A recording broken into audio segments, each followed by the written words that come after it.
اللہ تعالیٰ بندوں کو آزماتا ہے، پرکھ کرتا ہے، امتحان لیتا ہے، طرح طرح کی نعمتوں سے اسے مالا مال کرتا ہے، کاروبار وسیع ہو جاتا ہے، اس کے لیے دولت کے انبار لگ جاتے ہیں، دنیاوی مال و اسباب اس کے لیے جمع ہو جاتا ہے، منصب ملتا ہے، عہدہ ملتا ہے، اقتدار ملتا ہے، شان و شوکت ملتی ہے، لوگوں کے دلوں میں اس کا گھر بنتا ہے، تو اس کے ذہن میں یہ بات آتی ہے کہ میرے رب نے مجھے جو عزت دی ہے میں اس کا استحقاق رکھتا تھا، اور میں اگر اس لائق نہ ہوتا تو مجھے کیوں نوازا جاتا، تو گویا میرا رب میرے اوپر راضی ہے۔ اور پھر جب محفل نعت میں مہمان خصوصی بھی بن گئے تو پھر تو ان کے نفس کو اور تسکین مل گئی۔ جب پیر صاحب نے بھی ان کو ہی اہمیت دی تو پھر انہیں لگا کہ واقعہ ہی ہمارا رب ہم پہ راضی ہی ہے، تبھی تو ہمیں مذہبی طبقوں کے اندر بھی اہمیت مل رہی ہے، حالانکہ وہ جانتے ہیں کہ ہم نے یہ دولت کیسے حاصل کی ہے،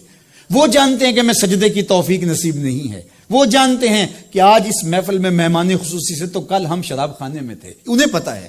لیکن اس کی طرف توجہ نہیں جاتی، سوچتے نہیں ہیں، بلکہ وہ یہ سمجھتے ہیں کہ ہمیں یہ جو عزت مل رہی ہے یہ اللہ تعالیٰ کی طرف سے ہماری کسی قبولیت کی وجہ سے یہ عزت ہے، حالانکہ یہ ان کی آزمائش تھی، ان کا امتحان تھا۔ دوسری بات، وَأَمَّا إِذَا مَبْتَلَاهُ، اور جب اللہ اس کو آزماتا ہے، فَقَدَرَ عَلَيْهِ رِزْقَهُ، اور اس کے رزق کو تنگ کرتا ہے، اس کو آزمائش کی بھٹی میں ڈالتا ہے، فَيَقُولُ رَبِّي أَهَانَنِ، تو پھر وہ چیخ اٹھتا ہے، میرے رب نے تو مجھے ذلیل کر کے رکھ دیا۔ بیماری آ جائے، ابتلا میں مبتلا ہو تو وہ کہتا ہے کہ میرا رب مجھ سے ناراض ہو گیا۔ تو یہ انسان کی کج فکری، ایسا نہیں ہے۔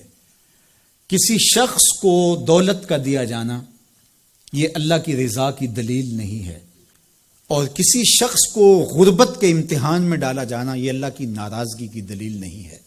حضرت امام رازی نے لکھا ہے کہ مکے سے لے کر طائف تک 70 ایسے نبیوں کی قبریں ہیں جن کی وفات صرف بھوک کی وجہ سے ہوئی، تکلیفوں میں، آزمائشوں میں، امتحانوں میں، ابتلاؤں میں اس کے بندے رہے ہیں۔ میرے اور آپ کے آقا و مولا حضور ختمی المرتبت کے گھر میں کبھی برابر چولہا نہیں جلتا تھا، کبھی کھانے کے لیے کچھ میسر نہیں ہوتا تھا، پانی پی کے اور کھجور کھا کے گزارا ہوتا تھا، تو یہ تو کوئی دلیل نہیں ہے۔ اللہ کی رضا کی دلیل کیا ہے؟ نیکی کی توفیق مل جانا۔ اور اللہ کی ناراضگی کی دلیل کیا ہے؟ کسی شخص کا گناہ پہ دلیر ہو جانا۔ کوئی بندہ گناہ پہ دلیر ہے اور معصیت، نافرمانیاں، اللہ کے حکموں کو توڑنا اس کا مزاج ہے، تو سمجھو اللہ اس سے ناراض ہے۔ اور اگر کسی کو اللہ نے سجدے کی توفیق دی ہے، کسی کو اللہ نے اپنے راستے میں خلوص کے ساتھ خرچ کرنے کی توفیقات عطا کی ہیں، حلال حرام کی تمیز اس کو عطا کر دی گئی ہے، تو پھر سمجھ لو کہ اللہ اس پہ راضی ہے۔ باقی رہی بات کہ کسی کو دولت کا زیادہ دیا جانا، کسی کو کم دیا جانا،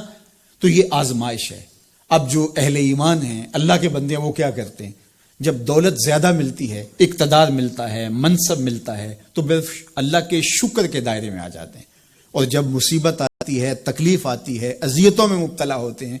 تو پھر وہ یہ نہیں کہتے کہ ہمارے رب نے ہمیں ذلیل کر دیا، بلکہ وہ اس پہ صبر کرتے ہیں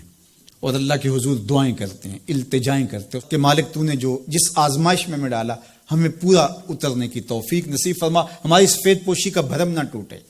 اور ہمیں اس مشکل وقت سے بچانا کہ جب ہماری یہ غربت ہمیں کفر تک لے جائے۔ اور جب ان کو دولت مندی دی جاتی ہے تو وہ ڈرتے ہیں کہ اللہ ایسا نہ ہو کہ یہ دولت ہمیں فرعون بنا دے،